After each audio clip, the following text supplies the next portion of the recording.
What's up everyone, Bartol Heidel Gaming here, bringing you with another video, this time telling you everything you need to know about the Embracer Group acquisition of Crystal Dynamics and how can this affect the Tomb Raider franchise going forward. First thing you need to know is that you should click that subscribe button if you want to be up to date with all things Tomb Raider.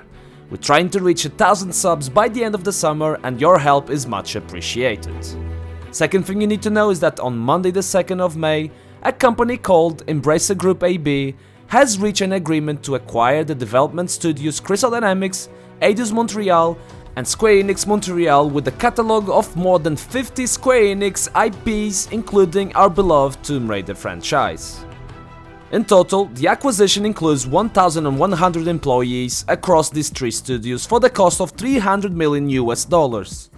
This, combined with their existing 10 subsidiary companies, makes them one of the biggest gaming companies you never heard about. But by now you're probably wondering, how will this affect the Tomb Raider series? Well, truth is, it's too early to say. But let me start by telling you that after an acquisition, anything can happen really.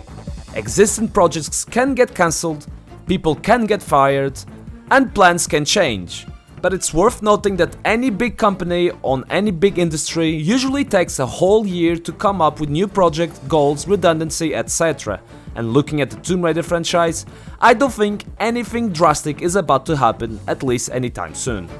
Why, you ask? Because even though the Embracer Group has an extensive catalog of over 850 owned franchises such as Darksides, Saints Row, Goat Simulator, Dead Island and Borderlands, Tomb Raider is without a doubt their biggest IP now, and it's most likely that it will only continue to grow in the near future.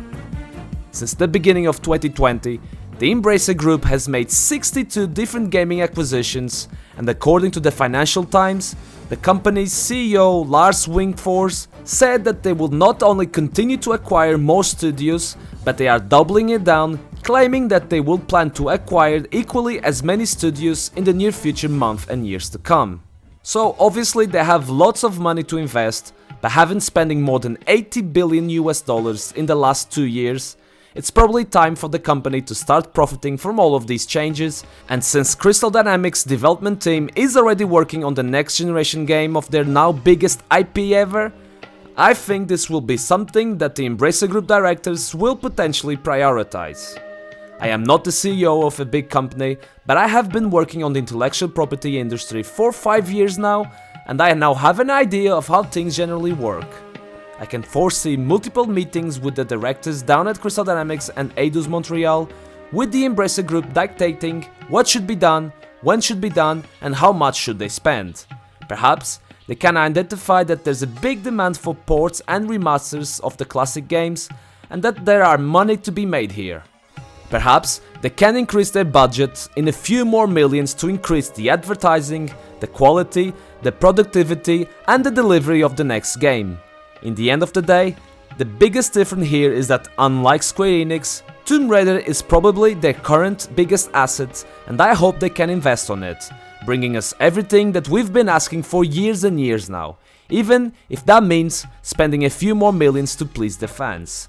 At least, that's what I would do if I wanted to make a name for my company that is fairly new in the gaming industry. But without being said, Redders, I want to hear from you. Do you think this acquisition will change anything in relation to the Tomb Raider franchise? And if so, do you believe that this can be the change that we all have been waiting for? Let me know in the comment section below, and if you enjoyed this video, please hit the like button and subscribe to the channel.